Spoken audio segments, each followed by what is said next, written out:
Welcome to another episode of Culinary School Stories, the weekly podcast that is dedicated to sharing the stories of people around the globe whose lives have been influenced, impacted, touched, and or enriched, for good or for bad, from their culinary school experience.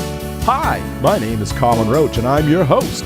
Thanks for joining us today. You are an important part of this show, where we ask the question, what's your culinary school story? So now, without any further delay, let's meet today's guest. Hello, everyone, and thank you for listening to today's episode 25 of the Culinary School Stories podcast, a proud member of the Food Media Network. Today's episode is our last one for season number 1, and we'll be back in a few weeks with another 25 great episodes for season number 2. And to close out this season, we have an awesome interview to share with you all today. And we're going to go to the other side of the globe to get this one. So my guest today was not only a culinary school student at the Center for Culinary Arts in Manila, Philippines, but for the last 3 years has been a culinary instructor teaching the next generation of chefs. And she is here today to share her culinary school story. So now let's meet today's guest, Chef Joyce Calayag. Joyce, welcome to the show, and thank you for coming on and sharing your culinary school story with all the listeners. Thank you for having me. Hi, everyone. Wonderful, and thank you. It's 9 o'clock at night there. It's 9 in the morning here, so we've got a little bit of time difference. I'm having my morning coffee, and you're probably getting ready to finish dinner and go to bed. So how does it feel to be the final guest episode of season number 1? Well, I feel very honored to be invited to speak, and as well, I'm a bit tense because it's my first time, and I'm also aware it will be it will play in different countries. Sure, this is online. Yeah, well, so that's kind of very new to me, first time. Well, it'll be fun to hear your story. And in honor of today, since it's the end of our season, I have even brought out the swag. For those who can't see or watching this video, you can see that I have a T-shirt on. See, Culinary School Stories T-shirt. And I even brought out my coffee mug. Culinary School Stories coffee mug. So it's the end of our first season, which has been very wonderful. You know, we've had 25 great episodes, and we've had a lot of subscribers and a lot of listeners, and we want to continue that with season number 2. And if anyone wants these shirts and stuff, we've put them on our website. You can go to chefroach.com under the storefront tab, where I keep all the other swag materials from my other shows. You can actually purchase shirts and mugs and everything else that's listed there. And down the road, I'm going to be having a contest too. So keep your eyes out for that, and we'll announce that through the email list. So if you haven't signed up for email, please do so. Also, I'll probably do it on our YouTube channel. So we'll have a contest giving away some of these shirts and t-shirts and stuff. Okay, Joyce. So let's start right out at the beginning. How did you go to culinary school? Where did your love of food start? Bring us back to that, when you realized that moment, okay, food is for me. Well, for me, it started very early. And, I understand that some people, they spend a lot of time, years, to figure out what they want. But it so happened for me, it started very early around, my mom would say, as early as 5 months old, I know how to hold a spoon already. Wow. And then she just kind of encouraged me growing up. Instead of textbooks or coloring books, I would have cookbooks to play with. And modeling clays, the pretend cookware, tea set. And that encouraged me and inspired me a lot to cook and to bake. I was very fascinated with cookbooks, the cooking shows, and the labels that you find in the cake boxes, mm-hmm.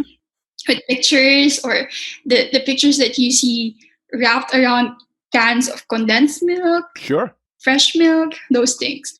So that kind of inspired me a lot, and decided that it's something that I would really want to pursue. So going to college after high school, I decided right then at 16 that instead of formal college, which is 4 years, I will take the vocational route, which is 2 years of baking instead. Awesome. And you went to school. You were young, right? You were 16. You were Yeah. probably one of the youngest ones in school at the time. Where did you end up going to school again? Right after high school, I proceeded to Center for Culinary Arts, Manila, and that was 2008. So that time I was 16.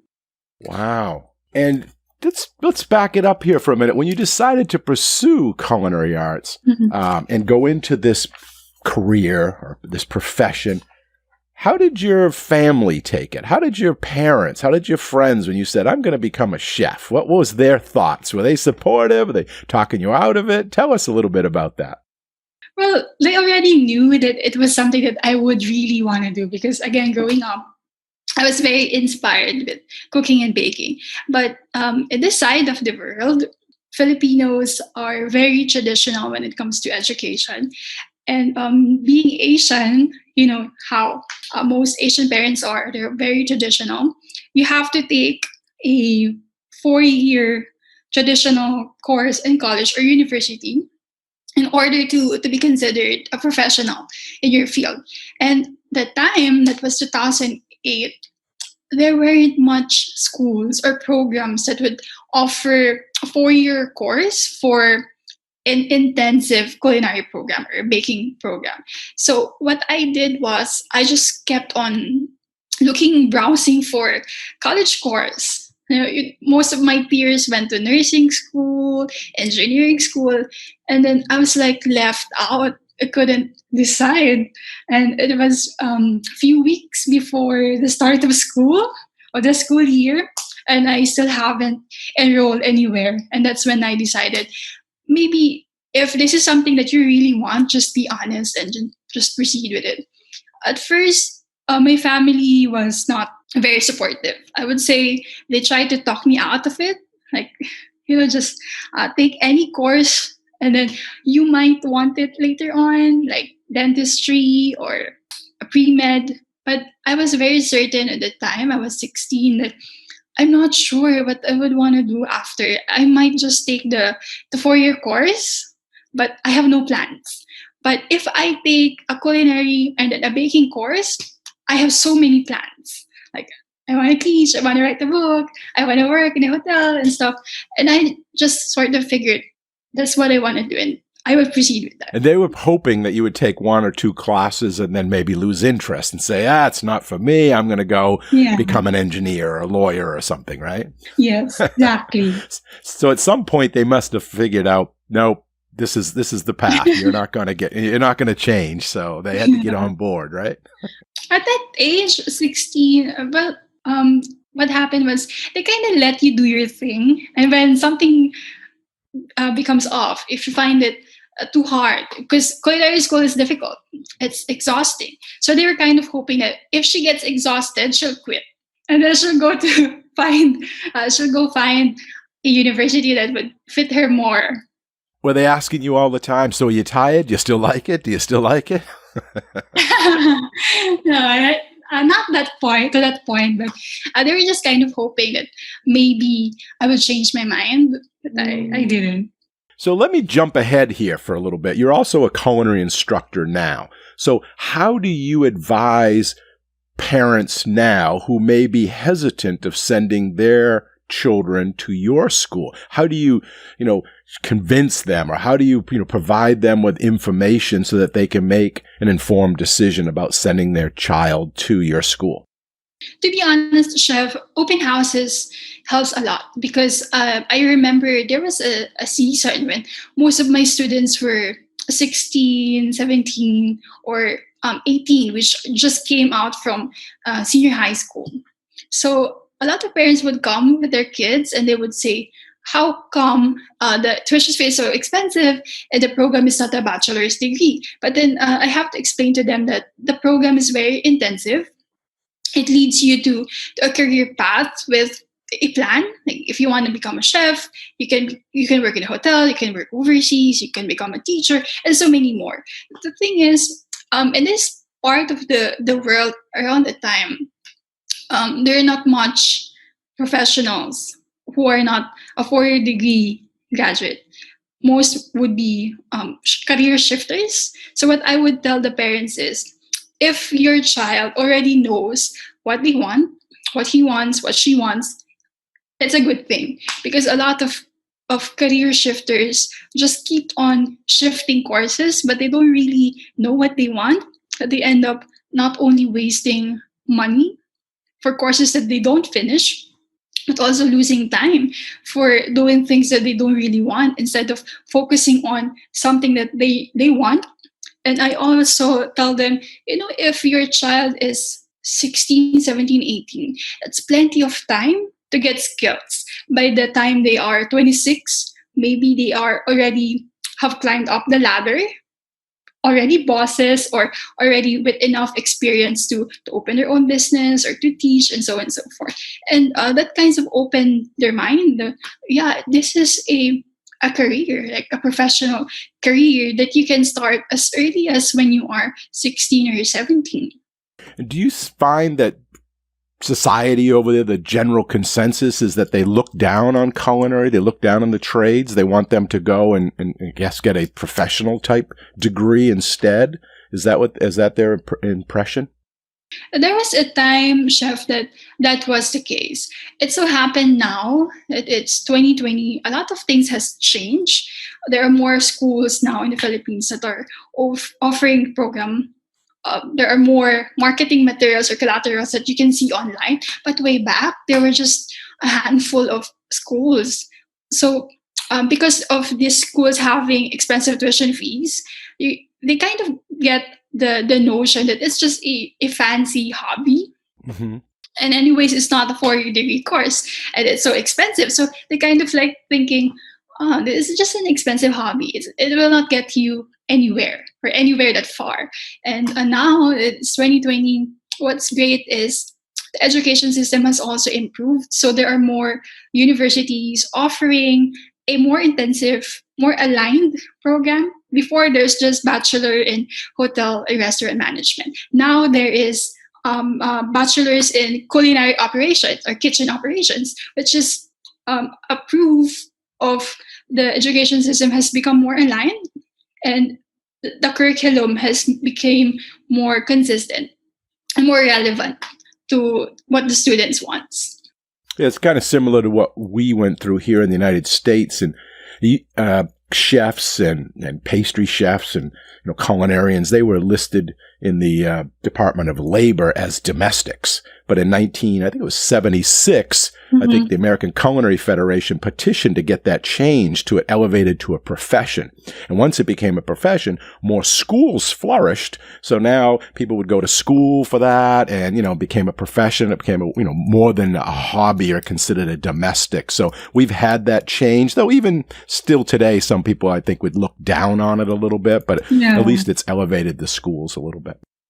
Okay, let's go back to culinary school then. So your first day, you must have been so excited. If since 2 years old, you were loving food, and your whole going through high school, and now you get to pursue that dream. Tell us about going there, and what the experience was like, and was there any letdowns that you found, or was it all like good, or kind of walk us through that in case someone's listening that wants to go to culinary school or where you went.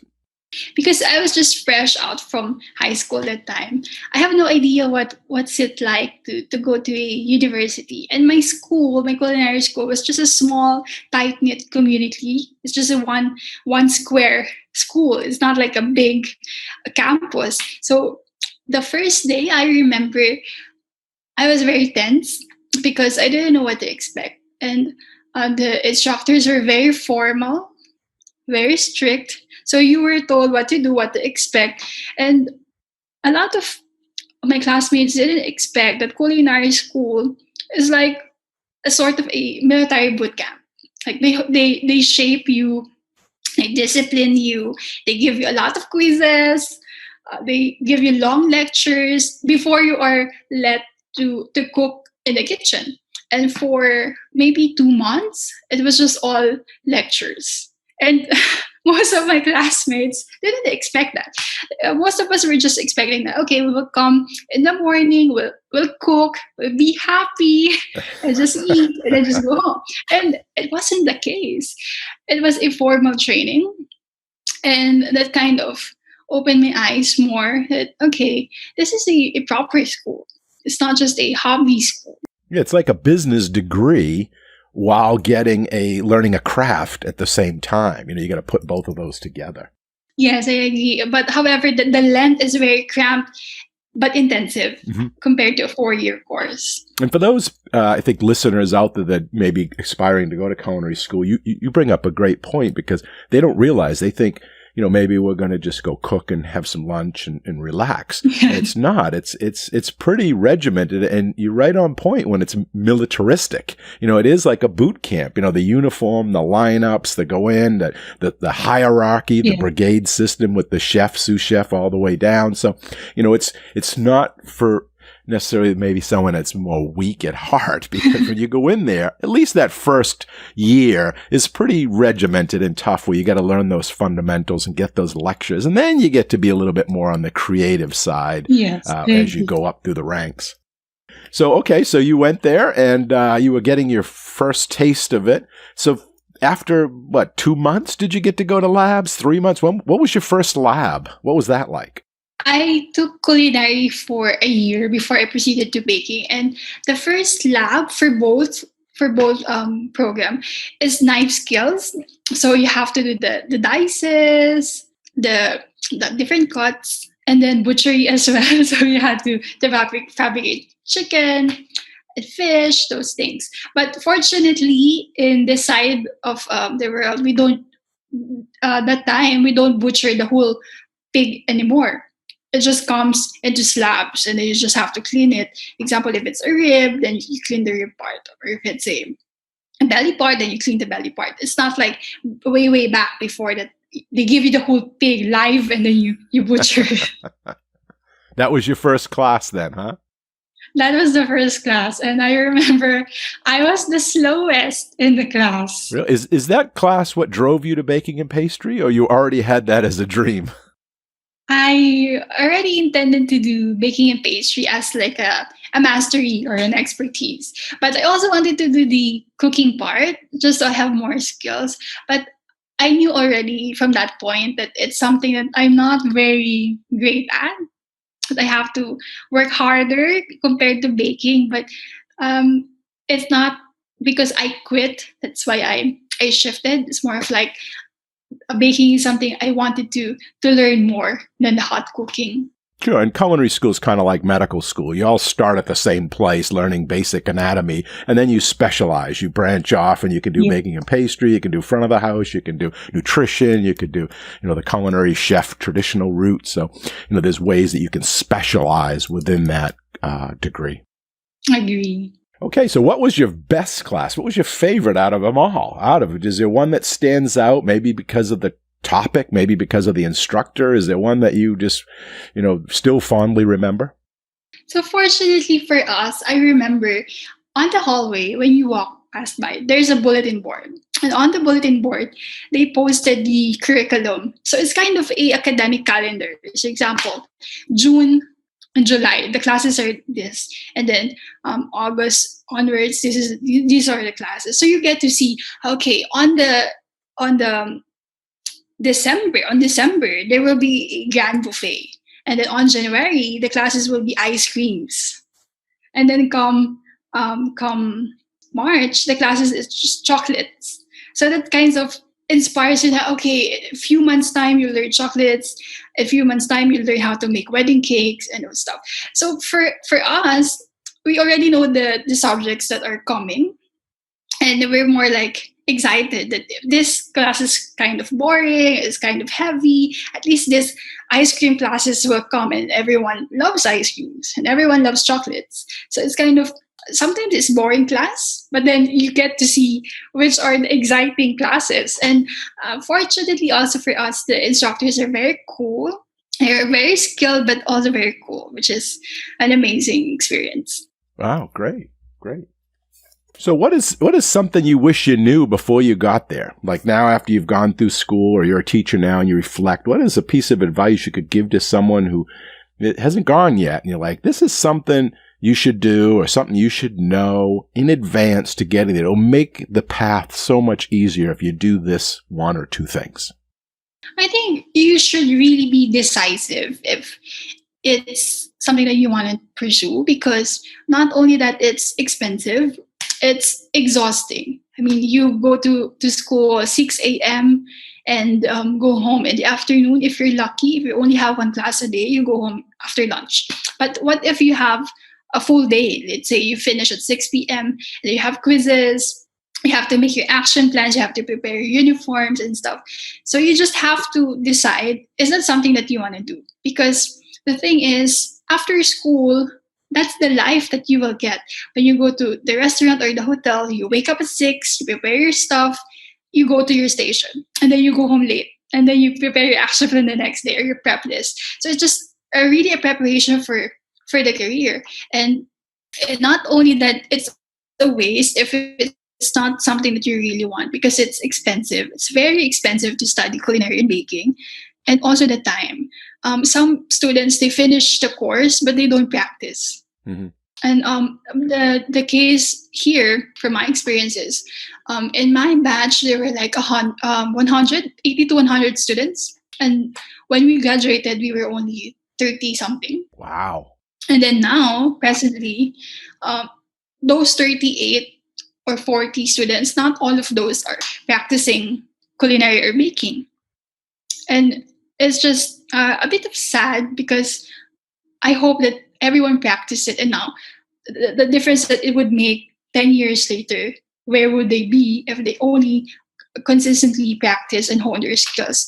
That would make a lot of difference. Yeah, that is so true. It's a hard academic route as well as an industry, so it's hard right at the beginning, physically and mentally, which a lot of people don't know, because you're on your feet, working hard. A lot of people working while in school, so now they have to go to their shift, and the industry is hard. It can be pretty brutal on you. So people should know that up front, that it's not a hobbyist thing. It is an industry, and some people thrive off of that. They really get excited about that. Working, they're really physical, they're hands-on, but others, it may be more of a surprise. Now, you did mention it's expensive, which it is. Culinary school is expensive because there's not many students in a class. They can't put 300 in a lecture hall. It's 15, 20. And you got to buy food. True. You got to buy expensive food, good food that you can have the students work with. So that drives up the cost, which is surprising for a lot of people. So maybe you could speak to the tuition and how you paid yourself when you went to school, and how you made it work and got through it financially. Well, here in the Philippines, we don't have student loan programs. So traditionally, for us to go to college or university, the parents sends us to school. That's why the parent approval is very important, because it's the parents who will pay for the school fees. So apart from that, even if you work part-time as a student, it will not be enough to go to a culinary school, because here, if you will balance it against the normal or average family income, tuition fee is like buying a car. And then the average family income would not be enough to buy a car for a tuition fee every year, or for the whole program. That's why it became exclusive at some point. Way back, tuition was 900,000 pesos, which is, if you divide to dollars right now, that would be like $25,000 upfront for the whole program, and that's very expensive. So what happened was, again, the parents would send us to school, and the classmates that you will get are mostly from the middle class to the upper class. It's very rare to find someone who is from the lower class or from a very small average family income to go to a culinary school.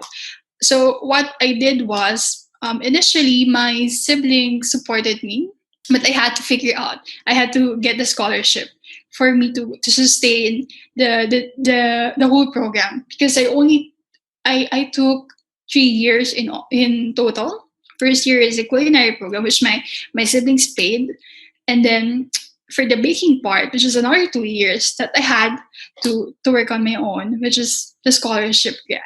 So the tuition over there is obviously expensive like here, but there is no federalized student loan program where they could borrow the money, get the degree, and then once they're out working and bringing in, an income, then they could pay it back. Instead over there, it's obviously falls on the parents who would have the money. So that's their savings, right? And they would have to pay the school for that. So that's a big chunk of money at one time to try to help someone to go to school. And especially if they don't think that's going to turn into a lucrative career for them to be able to, survive. Yes. Wow. So what kind of scholarships could someone go for then? Who is offering those grants, that money? Well, fortunately now, the schools that have opened are more affordable. A lot of schools with concise and intensive curriculum has opened, and most of them would give a reimbursement, not so much, but it will help. So, for example, in one school that I worked at, they give a deferral payment. Instead of paying the whole or half of the program fee, you can pay 10,000 pesos a month instead until you finish the program, which is like $300 a month. So if you're a working student, you can fulfill that $300 a month because you're working or your parents can help you, which is good. And then apart from that, universities with culinary degree, they also offer scholarship. There's half scholarship, there's alumni scholarship, and also from the provinces, I heard, which is very fortunate, that I've taught students who were under provincial scholarship. So the representatives of their provinces has been supporting students by giving 50% scholarship and full scholarship in exchange of good grades. So you study, you maintain good grades, you qualify. If the school finds you eligible, they endorse you to the Congress, to the office of the congressman or the representative, and say, these are the list of students with good standing. You can select who you want to support, and these are the list of students you can support with 50% scholarship, and these are the students you can support for full scholarship. And then what's good about that is it encourages a lot of students to study better, because they can avail the full scholarship next time or the half scholarship, which helps their parents. Sure, the incentives there. Do well, you're going to get a reward for that. Now, over here, we also have we have tuition reimbursement from some employers. So if you're working, they can give you money. And we also have a big, military. So for servicemen, servicewomen who have worked, they get some tuition free once they come back to kind of retrain them. Do you have that as well? And do you see a lot of students currently using that type of programs to offset their finances? In my experience, I only know maybe 3 students that was a scholar of their bosses, but it's more of a private conversation with their boss. It's not an organization that supports culinary students. And we have military students, but they are from the US. I'm not sure about the Philippine military if they have the similar program, but most of the students that we have that were in the military were from the US. Good. Yeah, because an educated workforce is so important. So anything that the government or the private industry can do to help, students go to school and to offset some of that finance is so important. Okay, so let's go talk about influences. You're an influence now to your students.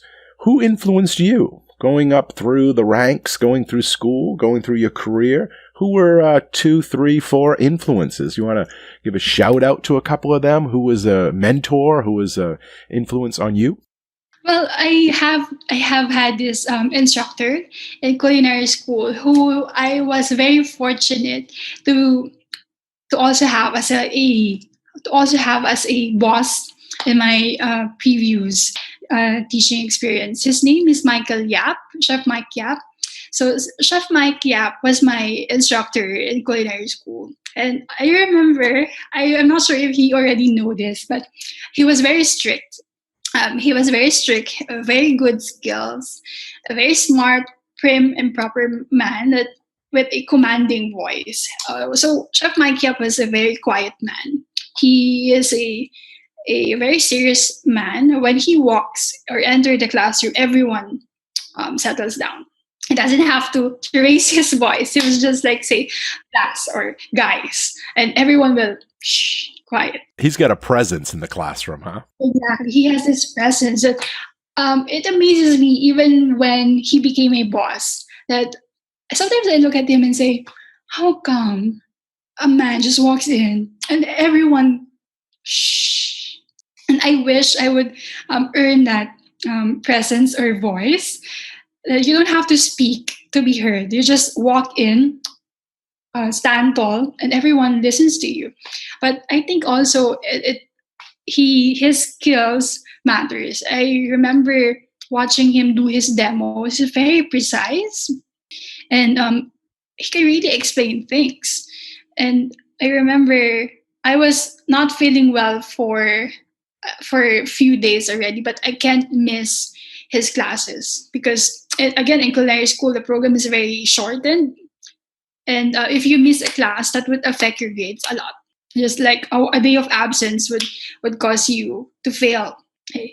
So I can't skip the class. So I went in for the class. It's a 6 a.m. to 6 p.m. class. And I was having fever at the time, but I didn't tell him. So by around 5:30 p.m., I was already, I almost fainted. Wow. I almost fainted. And so I didn't tell him that I wasn't feeling well. And then the next day he asked me, if you need anything, you let me know. And that was the first time that he smiled at me. Wow. I remember that. I'm not sure if I already told him. And that kind of inspired me to work harder and to earn as much experience that I could, so that one day if I become a teacher as well, I can have a student look at me and say, this is someone I want to be like in a year's time. And I am not sure if I have told him already, but that incident really inspired me a lot, that this is someone I can look up to. This is someone I can just watch and wait for him to do his thing and learn something. And working for him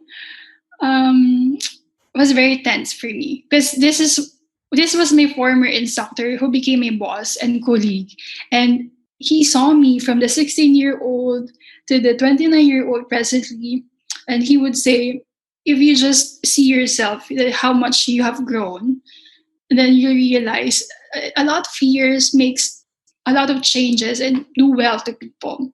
And that would be the advice I would like to give to the students. If you give yourself some time, it's even just 3 years, 5 years, it will do a lot to you.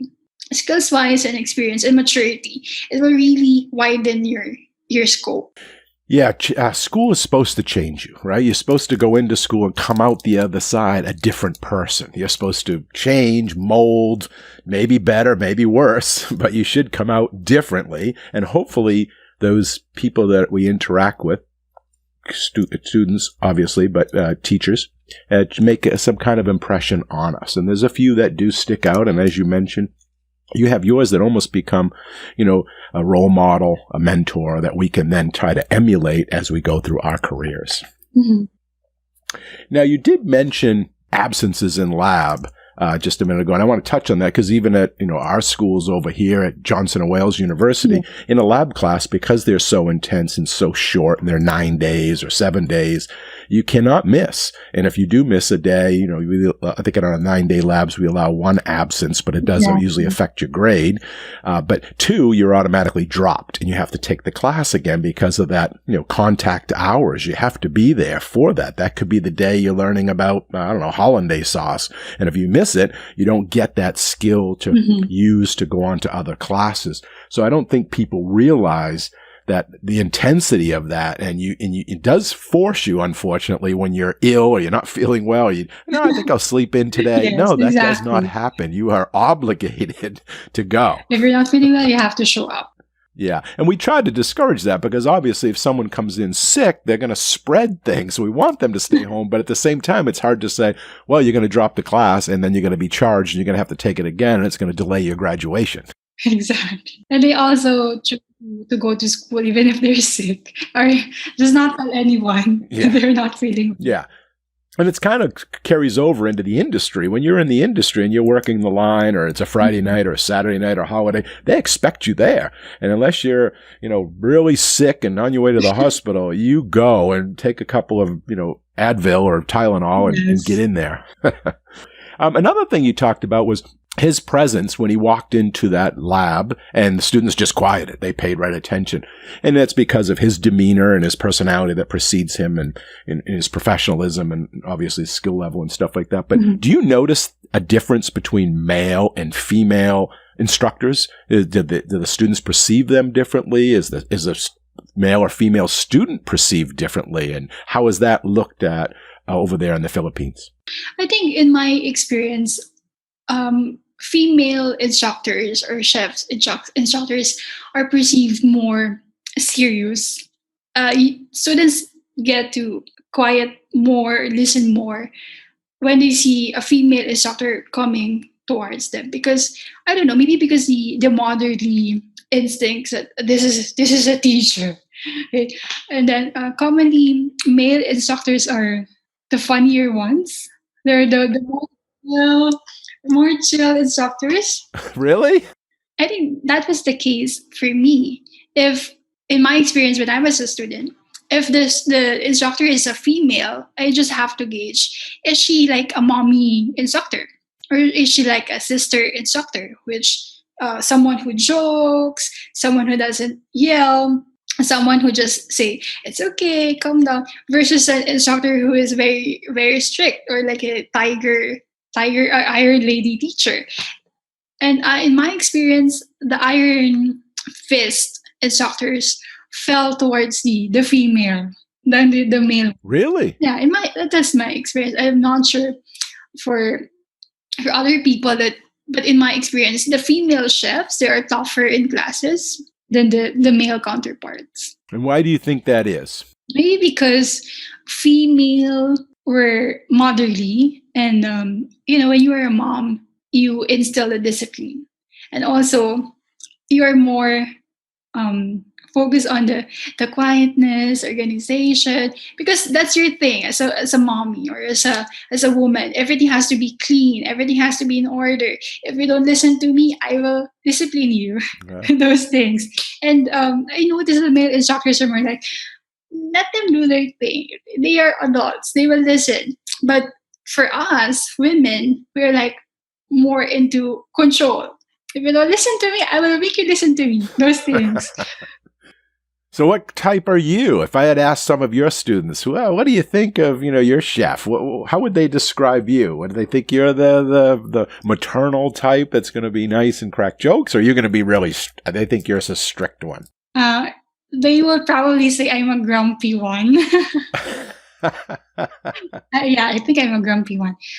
Given my age, I think I'm leaning towards the someone who jokes in classes, just to make it lively. Because again, most of my students are just most of my students are the same age as I am. But given that I am young, I also have to project a character that I am firm, which is also a challenge for me. I remember when I started teaching, my dean in the university said, "You look so young. You have a baby face, and these students will look at you like you're an older sister, not an instructor. So if you can just project or fake it, that you are firm, you are grumpy, you're very strict, it will help." And again, my voice is also very low. So I have to modulate it a little, because my voice is very low, and I have a lot of students who are same age as me or almost same age as me, and they will not really pay attention to me if I don't. And those are the challenges that I experienced starting. Yeah, because it's probably a pro and a con there. One, you're their age, so you can relate to what they're going through. You could talk about, popular culture, all of those things. But at the same time, they may cross that line, that teacher-student line too often, because now they think you're a little too familiar, a little too comfortable, and then become like a friend to them. And then they lose that role model. Yeah. So that's a fine line that you would have to, I imagine you would have to walk when you teach. Mm-hmm. So when it comes to culinary school, how would you recommend someone pick one? How do you choose a school now that there's so many, popping up over there and there's many choices that someone could do? What would you recommend someone do to pick the best one for them?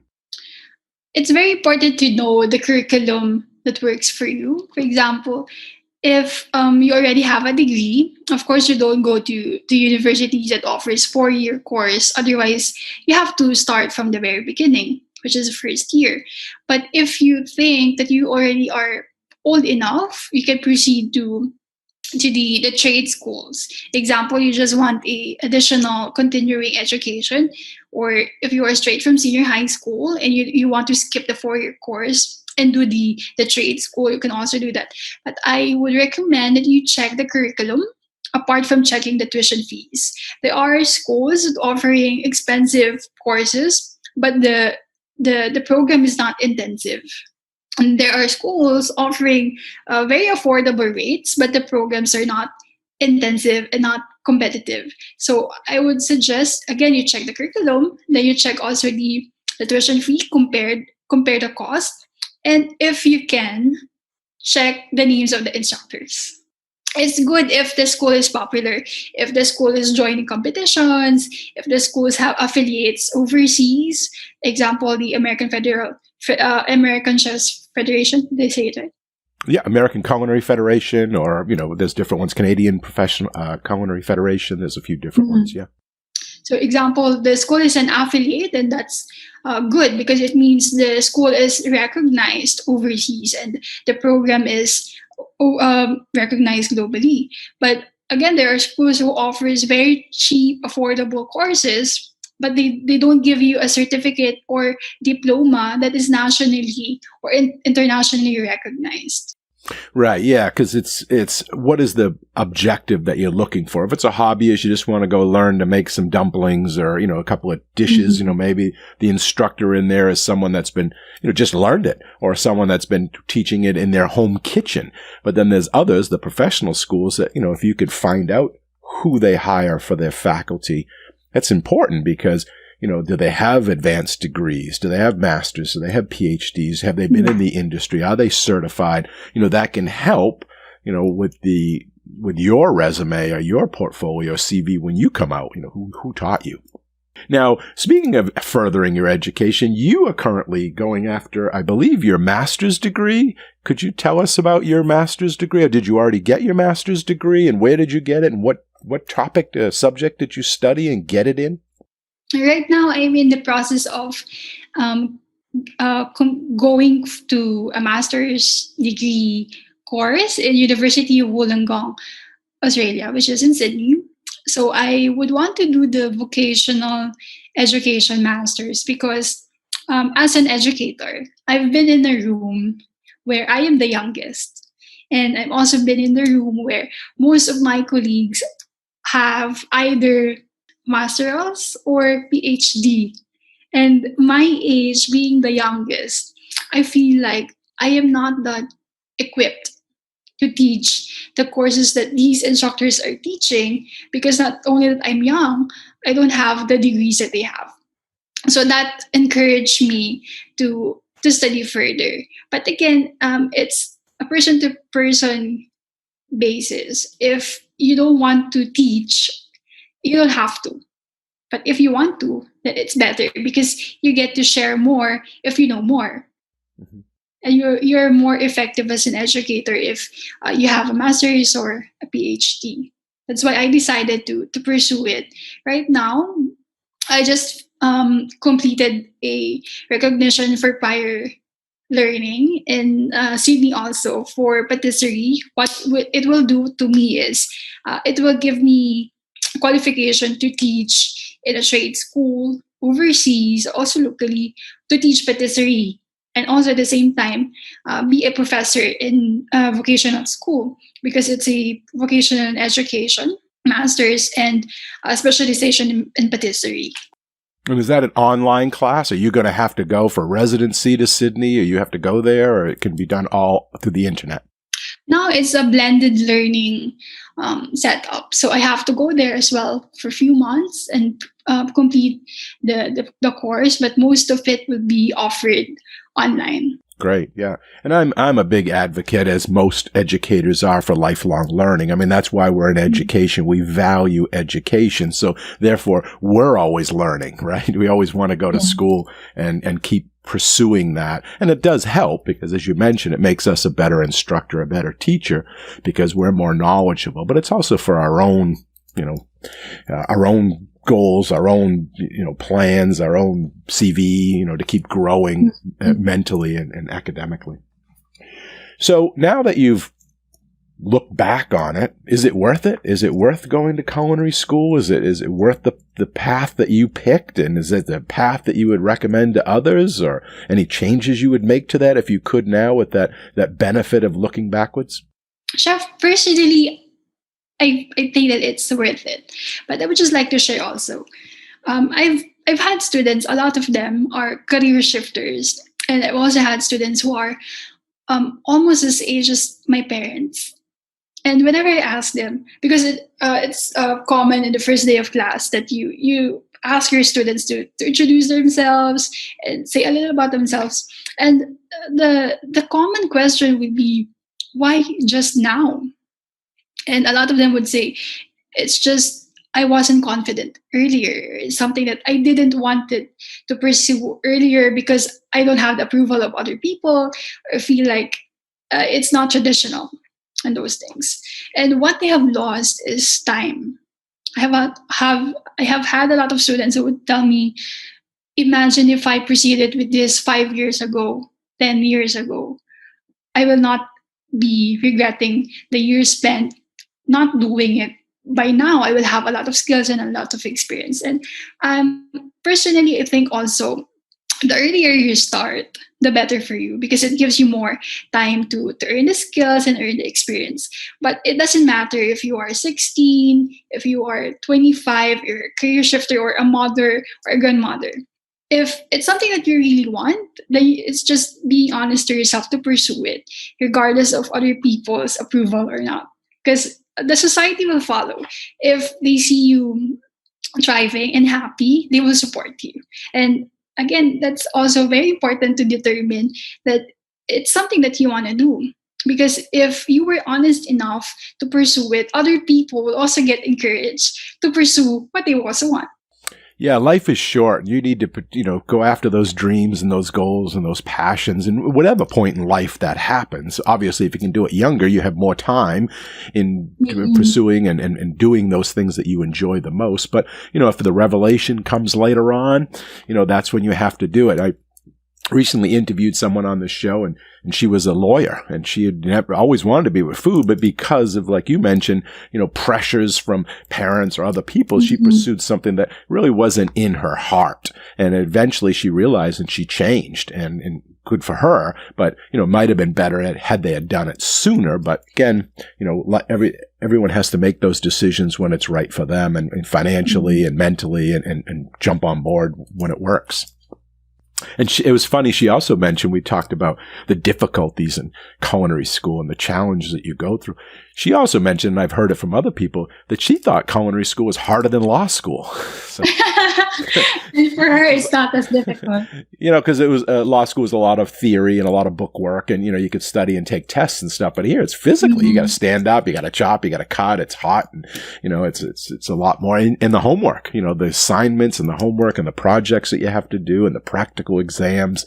And many students say that it's like a lot more challenging or harder than they thought it was originally. Can I just share? Yeah, go ahead. I've had a student. She was 55 years old at the time that she was my student.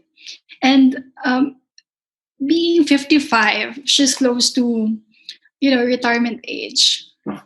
And this is a mother. Her children have grown up already, so she's just doing basically nothing because she's just at home tending to her plants. And she realized that this is something that I can pursue at 55. But I remember she was very tense in the first day because she said, I don't feel smart enough. All of my classmates are younger than me, all of them are sharp. And if you ask me to memorize this set of ingredients, I cannot do that in one sitting. I have to spend an hour, 2 hours to memorize it because I'm not as sharp anymore compared to these students. And there was a time she wanted to quit. I think that was the first day of school because no, first week of school rather, because she felt that at 55 she is too old to learn things, to stand up 8 hours, to compete with younger people in class. But you know what, Chef? She stood out in the class, maybe because of the maturity, and also again she would say, I am 55. I have nothing to lose. I already lost many years of my life that I didn't pursue this. But if now I'm giving time to myself to finally pursue this, if I get to do this in just 5 years, I'll still be happy. And she actually finished top of her class, which is very good. That's awesome. I find the same thing. These adult learners that are, career changers that are coming back into it, they always are questioning themselves. They're always like, I don't know if I can do this. I'm too old. They're so young. But then they realize they end up being the top of the class. They always rise to the top. They're the leaders of the class. The younger students follow behind them. And by the end, they're usually the valedictorians that are giving the speeches at graduation. And it's like they come in so, different when they don't have that confidence, but they should. And if anyone out there is listening, it's never too late. Get in the game, just jump in. Yes.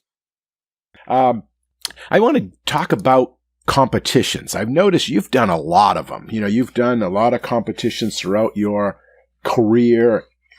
What did you learn from those competitions? Why did you do them? You must have won some. You must have lost some. What are the lessons that you pulled out of them? Why were you driven to these competitions? When I was still studying, Chef, I had to do competitions because that was part of my scholarship. I have to represent my school. But initially, it was just an interest. The school is joining competition at the time, and they needed an assistant to do the preps, the mise en place, the washing up and stuff. And I volunteered to help.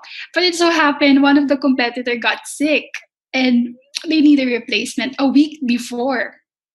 And who would be the someone fitting to do the role? It would be me because I've been I've been with them. So they picked me, and then I was the replacement basically. And it so happened that we won in that competition, and it just continued on for me. And at the time, you were a teenager going to your 20s and joining competition. At one point, I was able to compete internationally. I didn't win. Okay? I didn't win, and that was my first loss. But again, that was international competition. But at that age, you feel that if you don't win in a competition, that you are a failure already, or if you don't win, that it would matter in your career. But a competition, just like a an award, after some time you have to get another one, and then after some time of getting another one, you need to get another one because the personal urge just makes you feel like you have to join, you have to win, you have to learn this, you have to train for this and stuff. It doesn't end there. If you don't win in a certain competition, you join again or you join next year. If you want, you can use the same piece and just improve it, and then try, maybe it will win next time. And I also learned that apart from, it doesn't define your career if you're not someone who joins competition, it just gives you more edge. If you join competition, it gives you more edge because it proves that you are disciplined, that you can follow instructions, you can work in a team, you're creative and stuff. But it doesn't really define you, because I also have students, Chef, in one university that I've taught at, that if you don't win, if you don't get a slot, because there are a lot of students and there are limited slots, in the competition that the school will join. There is limited budget. The students feel so insecure that I wasn't picked. I wasn't chosen to represent the school. And their self-esteem just shrinks because they feel that they're not good enough.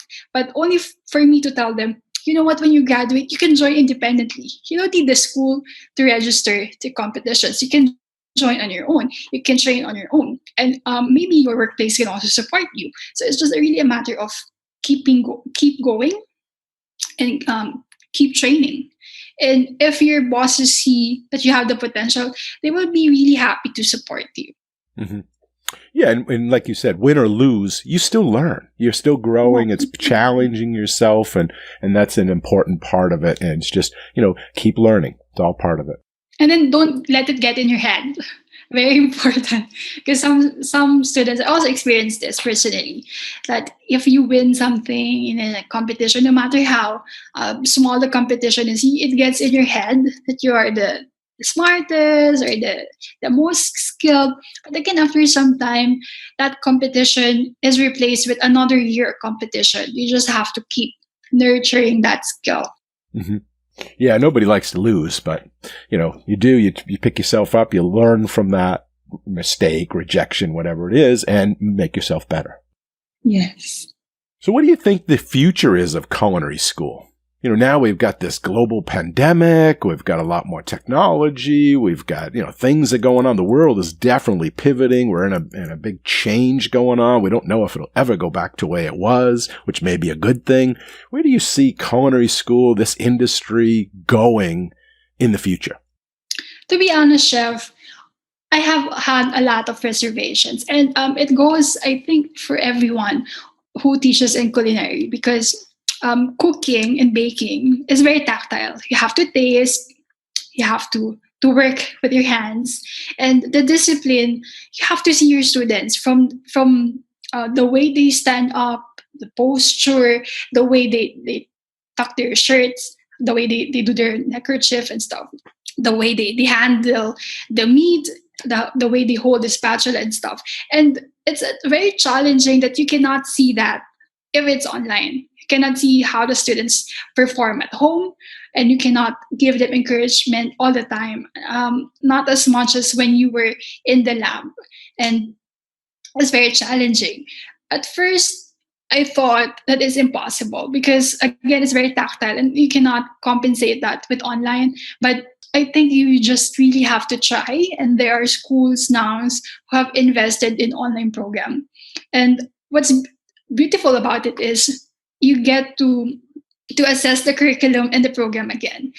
As culinary school teachers, we prioritize what's really important skill set that we want the students to have at the end of the program, regardless if we were physically there to teach them. And if we were able to teach them the fundamentals without face-to-face and then just online, then it means that we are effective as teachers, and we have a strong program. The instructions, the recipes are standardized. And it's important to encourage students that even if without the teachers seeing them, to just try, give it a try. I think in the future, now that it's pandemic and everything has turned online school, it's really an edge to have a program that's still competitive, still intensive, but a lot simpler in terms of the delivery and consistent. The consistency, Chef, is very important because a lot of schools right now here in the Philippines, culinary schools haven't opened. A lot of schools haven't opened, and a lot of them don't know how will they proceed because you lose the laboratory.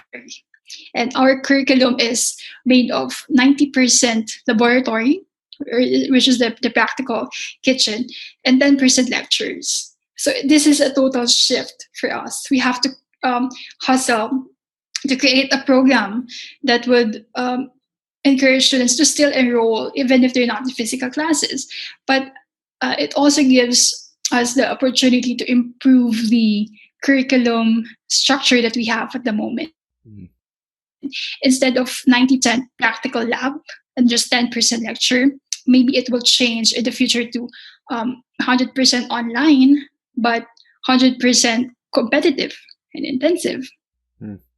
So I was reading your bio, and I noticed that you said that you were an average student. You didn't really excel too much in your studies. And I'm wondering, what advice could you give, or what advice, guidance would you give to someone that wanted to go to culinary school and what they wanted to get into this career? And maybe they're worried about their academic background, or they're thinking, maybe I don't have the grades, because especially if they listen to us and we said it is tough and there's a lot of projects in there, what would you tell them? My advice would be, this is a personal advice. Have a notebook. If you're good with drawing or writing, or even if you sketch really ugly, just have a small notebook. And whatever question that you have in mind, you write it there. Example, if you don't understand the demo, write down your questions. Or if you are someone who learns better if you write things point by point, then do it. Because I remember when I was a student, I couldn't follow the demo. That's why I did an Excel chef. Example, if it's a tournée, I couldn't follow how to make the tournée just watching it. And I couldn't draw properly. So I couldn't also draw how to make the 7 sides in a sketch. So I have to find a way to make the learning conducive for my learning style. Because the learning style in culinary school is very standard. A lot of schools have a structured curriculum, but it's not applicable to all learning styles. Right? Some students are visual learners, some are audio learners, or they learn better if they hear things. And as for me, I figured out that I am a learner that learns better if I write things. So if you think that you're a slow learner like me, you have to figure out which learning style is more effective for you, because your instructors will be supportive, encouraging.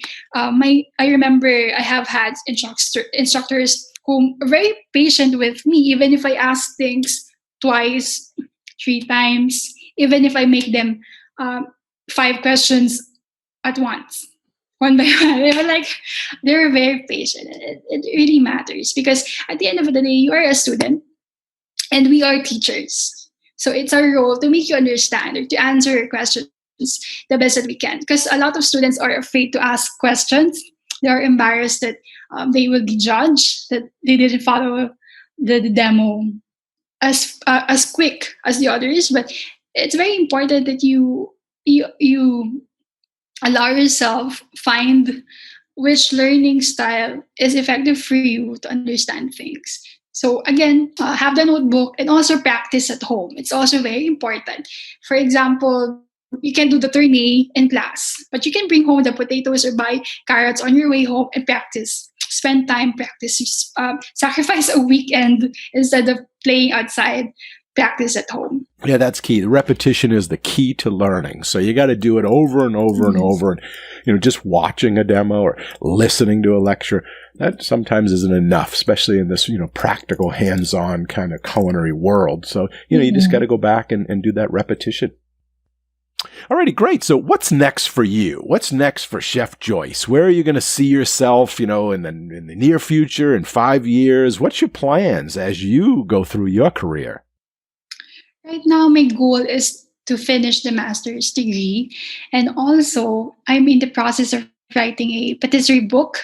My book is a Filipino flavored patisserie items. So example, ice creams, cookies, because I also would want to advocate the Filipino desserts and the heritage Filipino desserts, not only locally, but also overseas. I feel like it's my duty to influence the young pastry chefs to look around them and know their heritage desserts better and not just learn the Western patisserie. It's so important that as a chef, you know your cuisine and you know your heritage desserts.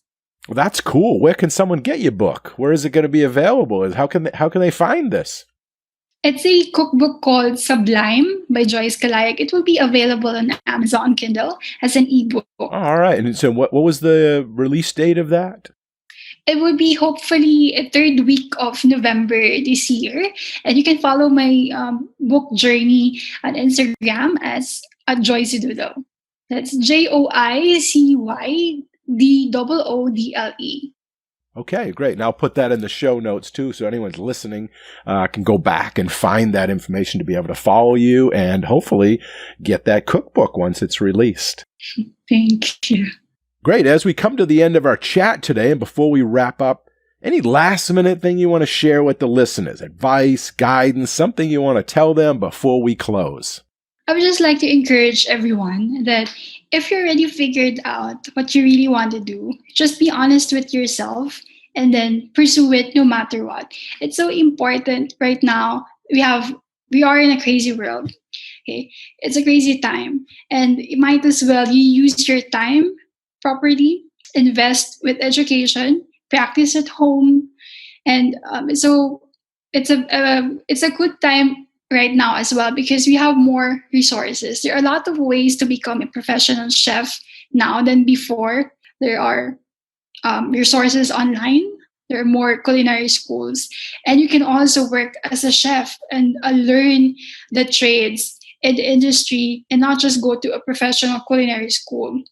If that's something that works better for you, you just have to be more open to yourself and be honest and pursue it with whatever that comes in your way. Just pursue it. Awesome. Great way to end the show. Well, that is just about all the time we have for this episode, and it's the end of season number 1 of the Culinary School Stories podcast. And I want to first thank you, Joyce, for coming on the show today and sharing your culinary school story with all of us. We appreciate your time and your insight and all of your honesty. Thanks again. Thank you, Chef. I've had a great time, and thank you so much. All right. Bye-bye now. Take care. Yeah. Bye. And a big thanks and appreciation also goes out to all of you, the listeners. We hope you enjoy the show and this episode. You all are a big part of this show, so please let us know what you think.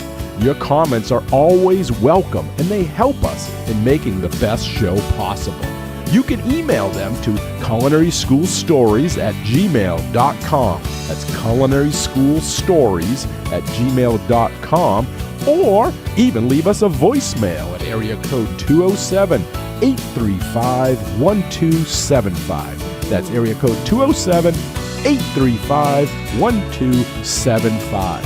And if you like the show, we have a big ask of all of you, and that is to share the podcast with everyone you know and to give us a positive rating and review on Apple Podcasts.